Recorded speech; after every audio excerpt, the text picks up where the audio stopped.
are discernible and are available. Wadhi gwenge ma Kiambu, jalup jatenda piny Kenya Rigathi Gachagua dokne gavana ma Kiambu Kimani Wamatangi kaluwore gi bura ma thiche oko e apisi kendo chako chenro matieko ywaro e kind Wamatangi kod MCS mag county no. MCS gose Wamatangi bungo piny owacho mare chwalo chenro dongruok kaachiel kod keto tenge jotelo mawuok e county no. Romano yore kod yod bura mawuok e county ma Kiambu. Jalup jatend piny ne onyiso jotelo mondo ti kanyakla e chwalo dongruok ne jopiny ka jod bura ma Githunguri Gathoni wa Mushomba kod jod bura ma county no Anne wa Muradha to ne ok ochopo e romono. Kaluwore gi jaod bura ma Juja George Kiomburi ma en achiel kuom jotelo osebedo e ng'ala manyime e kwedo telo mar Wamatangi.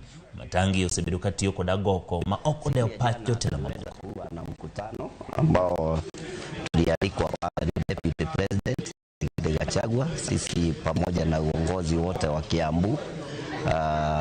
Governor alikuja na kiini cha huu mkutano ulikuwa vile tunaweza fanya kazi tukiwa kitu kimoja katika Kiambu County. Kumetokea shida ama makosa mengi ambayo yamekuwa yakifanyika Kiambu sababu ya governor wakati alichaguliwa aliamua kufanya kazi peke yake, akaondokea ma MCAs, akaondokea ma CEC, akaondokea wafanyikazi wote wa county.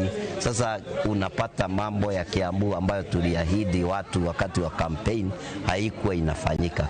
Na tuko tayari kwa sababu yeye kama kiongozi wetu wa Mount Kenya tunamheshimu na tunajua mawazo yake ni mawazo ambayo yanatakia watu wa mlima haswa watu wa Kiambu mambo mazuri, na kwa hivyo tunajua mashauri yake ni mashauri ambayo tunaweza taka pia sisi kuyasikiza.